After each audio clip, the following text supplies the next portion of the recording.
the dog. He fell off the bridge when mutants attacked. Take this artifact and take it to the dealer. He's waiting. Take the ammo and leave.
Welcome to the final episode of BUILDO Season 1. The builds we're about to cover today are the very last builds ever made for S.T.A.L.K.E.R Oblivion Lost. From this point on, GSC changed the game yet again, going from S.T.A.L.K.E.R Oblivion Lost to S.T.A.L.K.E.R Shadow Chernobyl. So these builds are kinda like the last rebel yell of the original S.T.A.L.K.E.R idea. From this point on, GSC will begin the process of removing and cutting content.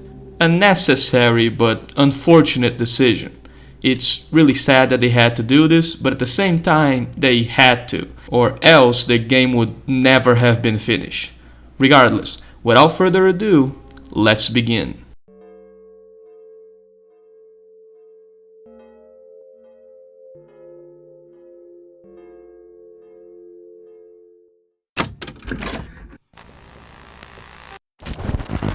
(1835). Now, this assembly is very interesting as it contains an old version of the Dark Valley as well as the first version of Laboratory X-10, or as it is also known, the Military Laboratory.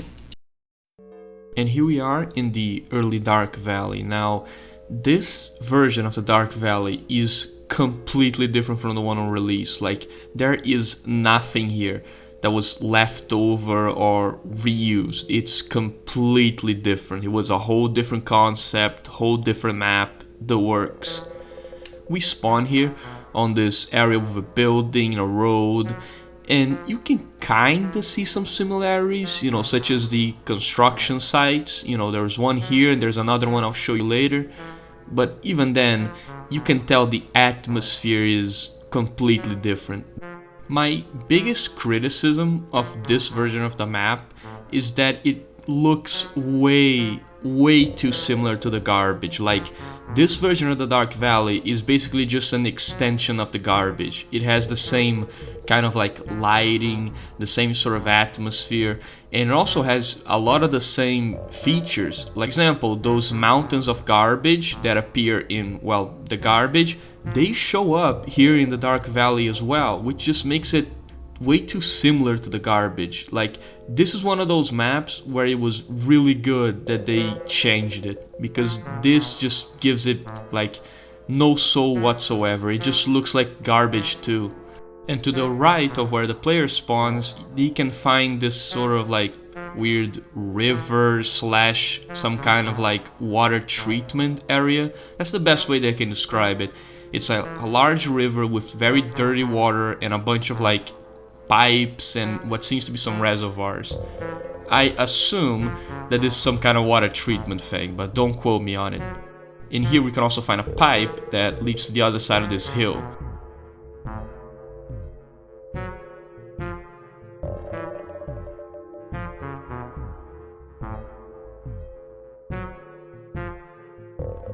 And as we emerge on the other side, we can find another landmark, a small but seemingly very populated graveyard. Next to this graveyard is a small ruined village. You can see that some of the buildings are just copy and pasted from other areas.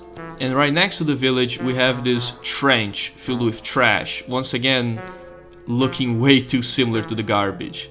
And right in front of that trench we have this series of warehouses, where I theorize one of the bandit factions, because remember this is Oblivion Lost, they had the idea for multiple bandit factions, was based.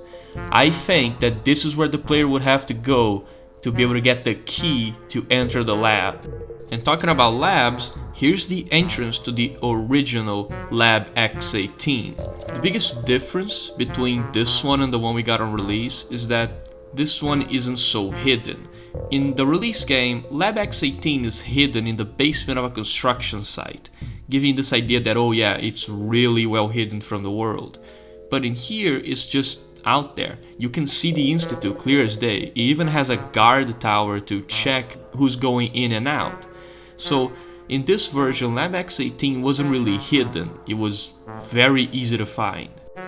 Now, with Dark Valley out of the way, let's talk about the first version of the radar bunker, also known as X10 in some circles, but it actually doesn't have any official name. It's just, the Brain Scorcher bunker. And boy, this one is a doozy. And here we are in the Brain Scorcher bunker, also known as X10. And I'm gonna be honest with you, this map was recycled to shit. Like, almost every room in this map was recycled in some way or another for use in the release game. Like, seriously, all of these rooms are extremely familiar if you played S.T.A.L.K.E.R Shadow of Chernobyl. Like, they just took this map, butchered it, and used the parts to build the one on release, because my god, it is literally just all the rooms here are on the release game. They're just switched around or changed. And let me tell you this, I love this map a lot. Like, seriously, this map is a labyrinth. It is an absolute labyrinth. It is gigantic. It's just hallway after hallway, tunnel after tunnel, room after room. God, it's just fantastic. Like, this map right here, it's criminal that it got cut, okay? It's criminal. It is so much cooler than the one we got. God, like, this right here is what the X10 bunker should have been. It is just gigantic, and it's got 3 floors, and let me tell you, the last floor is fucking nuts, but I'll get to that later. And again, just me flying around here, you probably recognized every single one of these rooms, because guess what? All of them made it to release, but the one on release was just a rearranged, cut up version of this one. So that's very interesting. When I first opened up this map and I walked around and I was like, hey, wait a minute, this room is from release and I recognize that room, I recognize this room, just over and over. Like, god, it's pretty impressive how they just recycled this shit. And this right here is the room beneath the antennas, and it's virtually unchanged. It is the exact same thing. The only difference is that the little bridge that connects the little walkways isn't destroyed on this one, it's intact. But besides that, the changes were minor.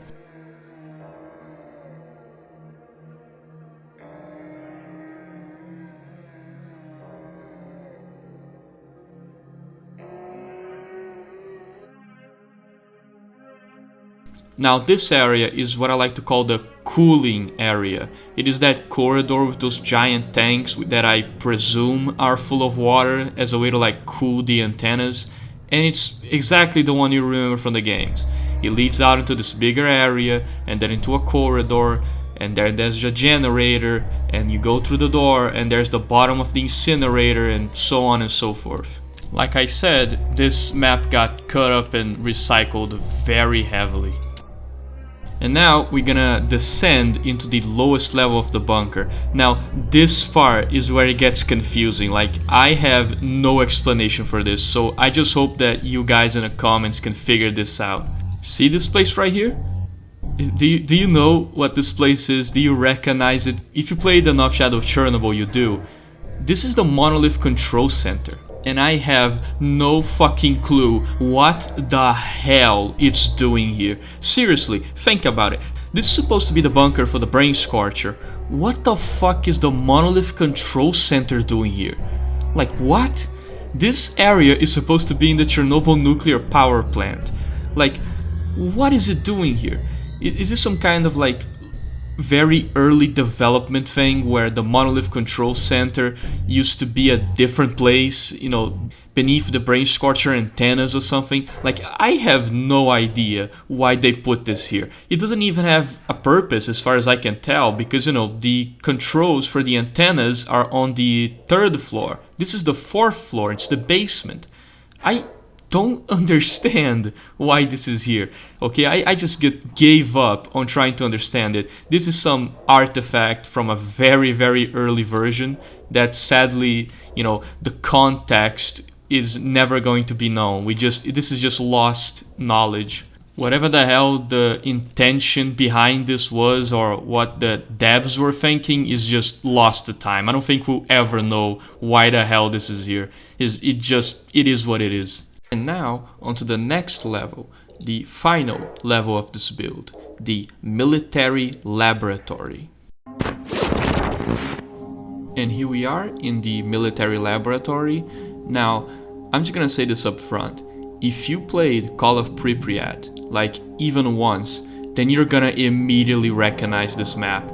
That's because pretty much all of it was recycled as Laboratory X8 in the eastern part of Pripyat, the laboratory that you explore in Call of Pripyat. And so because of that, I'm not really gonna sit here and like give you the step-by-step narration of what exactly changed, because to be honest, you can tell what changed.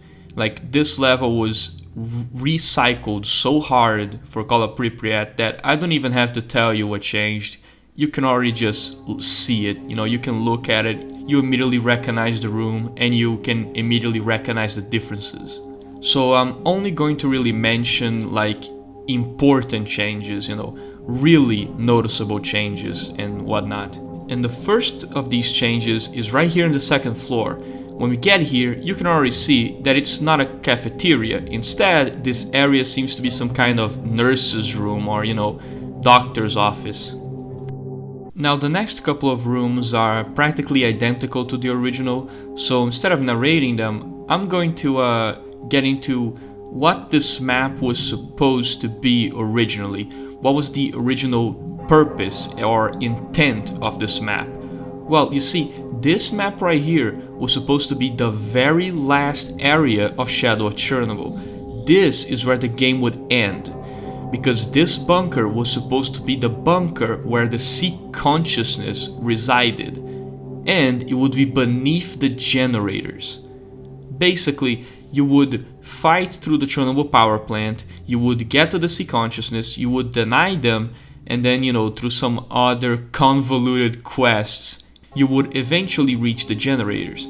You would then go in a bunker under the generators, and that bunker is where you would, you know, kill off the Seacon. So remember that cutscene in the end of Shadow of Chernobyl where the Mark I comes in, you know, he loads the AK and he shoots the sea consciousness?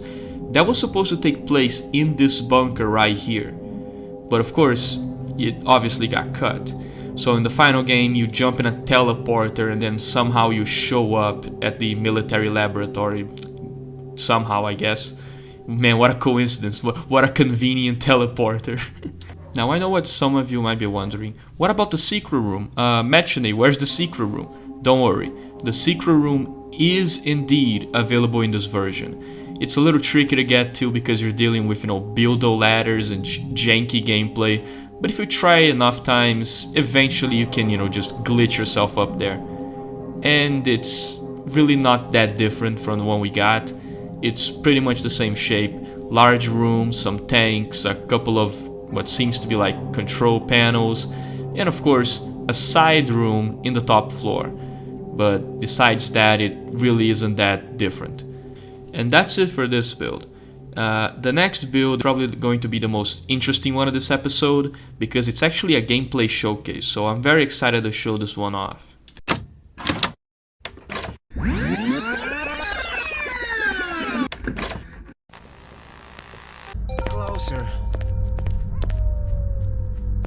You must finish off the dog. He fell off the bridge. When mutants attacked,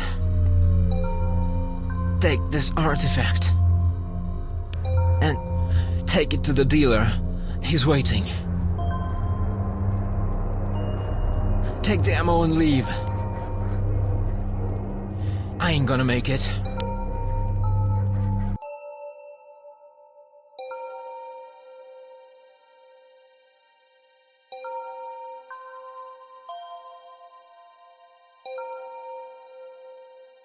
(1844). This assembly has many features. First of all, it features several test levels, particularly ones created to test the physics engine of the X-ray engine. It also contains something very interesting, which is actually a playable demo for the game. This demo was basically a small kind of vertical slice of the game that was created specifically for journalists. It takes place in the military warehouses, where the player gets a very simple mission to kill a mercenary, take an artifact, and bring it to the early version of what will later become Sidorovich. What's interesting is that in this version, there's no background music. At least, there wasn't any programming done to make the game play the background music. Instead, what happens is, when you open the build, when you run it, the game will do two things. It will open one window, which is the actual game, but it will also open another window in the background. This window is a music player, and that one is the one that's actually playing. You see, the game doesn't have the ability to play music yet, so they just did this complete ghetto hack job of making the game open a media player that plays the music, so it feels like the music is being played. This is some ghetto shit that GSC just put together. The assembly was originally demonstrated to journalists in 2004 at the Game Developers Conference of 2004. Alright, so right here we are finally in the first level, called only Present Physics. And it's a very simple level, there's not really that much to it. This room is basically built to show off the physics of the X-ray engine. And here we have the original inventory. As you can see, it's a little bit different from the one we got, not by much. But you can see that at this point in development they already had things like, trying to show off your name and your faction, and some other things, like for example the ammo on the belt feature, something that was present in the builds but was removed later on. We also have this really cool effect of this 3D model of the thing you have selected spinning. I really hate that this got cut, because to be honest it was actually really cool. This should have been kept because it's so much better than just a still image. And I'll give you a couple seconds here to look at some of the 3D models, see them spin around. But as I said, there's a feature in this build and some other earlier builds where to actually use the ammo you have to put it on the belt. This was a concept they had, during the build phase, but later on this got cut completely. Thank God, by the way, because I fucking hate ammo on the belt, so I'm very happy that they just removed this entirely. But enough talking. Let's see some physics in action. Let's shoot some shit and see what the GSC developers had in mind. Let's see what they were able to develop. Ready? Go!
Okay, look, enough ragdolls, enough playing with Closer. ragdolls. Let's actually get to the vertical You slice. must So finish here off we the are, dog.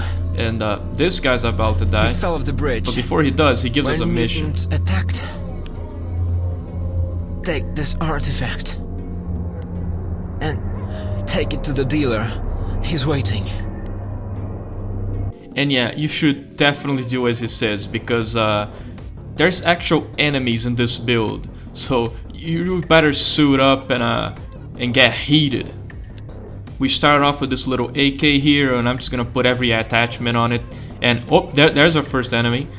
So yeah, as you can see, AI is already working in this one. So we're gonna be fighting people here. The enemies are bloodsuckers, dogs, and also zombified stalkers. Those are the enemies of this build. You can already see this takes place in a kind of, you know, slightly modified army warehouses, but the look is still kind of similar. And here we have the early PDA. Yeah, it looks, well, it looks special, let's call it that. But this is the first PDA we ever had, and it looks just as terrible as I thought it would look. Definitely some very pre-early alpha stuff. And if we move on here, we can find some Brazil dogs. A dead stalker and a PDA that I just can't pick up. I have no idea what this PDA does, but I can't pick it up, so I don't fucking know.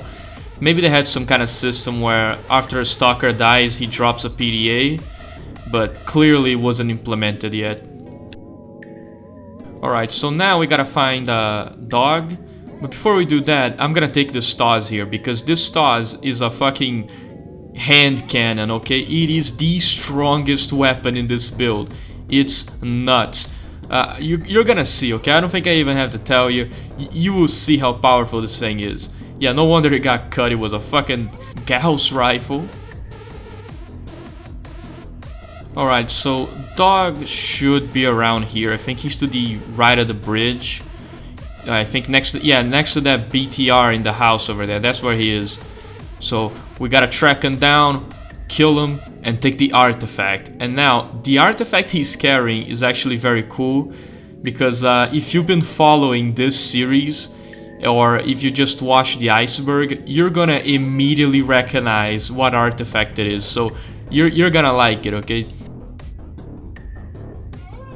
Alright, so we're closing in on this thug, so we gotta be silent, okay? We gotta sneak up on him. Maybe if we catch him by surprise, we can make him shake that thug ass.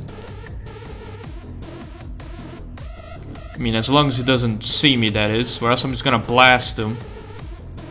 Oh, hello, dog. Yeah, he saw me, fuck it. Bam! Look at that, one shot. And there it is. There's the artifact. I don't know if you can see there on the ground. But guess what? It's the Mercury Ball. The Mercury Ball. The only artifact to show up in builds and get cut. And here it is in all its glory. Sadly, this is the only build it shows up in. Afterwards, it just got cut. But hey, at least we can now take a look at it. It's in game. So if you've been following the series or watched the iceberg, yeah, there it is. Mercury Ball, baby. Alright, now let's head back and try to get to the dealer. Oh, hello there. Whoa, holy shit. Damn, okay. Well, bro, I told you about the toss, man. Like, goddamn. Anyway, so we have to get to the dealer. It's the only quest available in this vertical slice. And I gotta say, like, even though this is, you know, like a early version of S.T.A.L.K.E.R and pretty much nothing is finished and like everything's super janky and unfinished, I mean, I have to say the atmosphere of this build is actually still really good.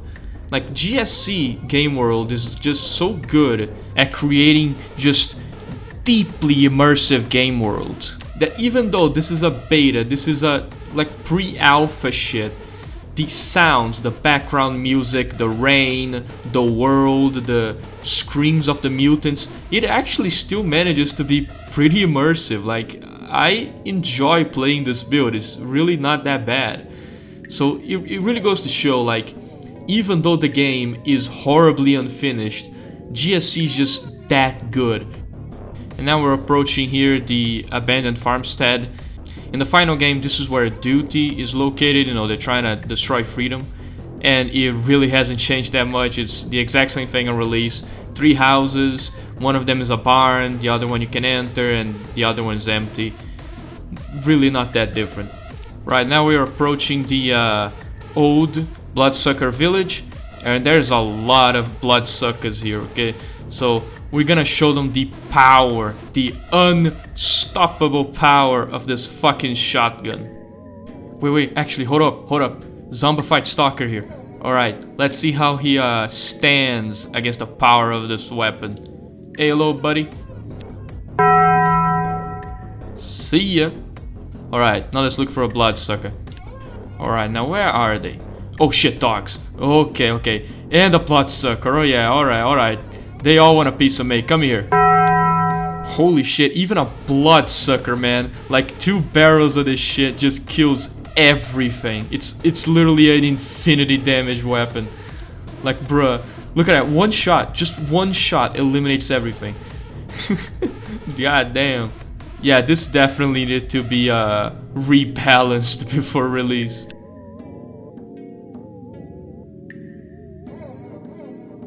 Oh, hello there, another one.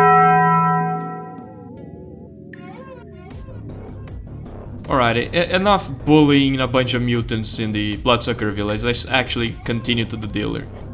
And in here, you're gonna see a big difference.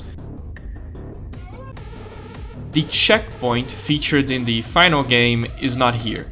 It's literally just a simple road and nothing else. So that section of the map was basically just removed. It's not present in this version. So that's one of the bigger differences. Alright, so here we are. These buildings over here in the final version are where normally you would have that mission to kill the Freedom Trader.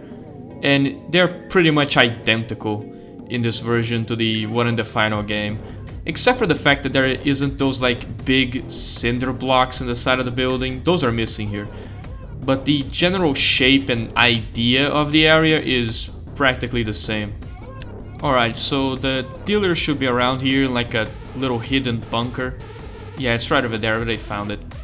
In there we can meet the early Sidorovich, although at this moment he was named Toad. Also, a cool Easter egg. Those Grozes in the back are actually the Grozes from Oblivion Lost, like the original Oblivion Lost. It's the same model, so cool little secret there. And we can just sell the artifact to the dealer here and the quest is complete. But that's pretty much it for this build. It's a very simple kind of vertical slice, you know, a little demo of the gameplay. And if you shoot Sidorovich, the game freezes and then comes back. I don't know why. But anyway, so that's pretty much it. It's a tiny little taste of what S.T.A.L.K.E.R gameplay should look like, set in the army warehouses. And that's pretty much it for this build. And that's it for this episode. Now, by the time this video goes up, I'll probably be already at 2,000 subs. So I just want to say thank you. Deeply thank you. You know, despite everything, despite the bad microphone and the horrible upload schedule and everything, you still stuck around. So from the bottom of my heart, thanks for watching. And stay tuned, because next video I'm gonna review 3 new shows that I plan on taking. So stay alert.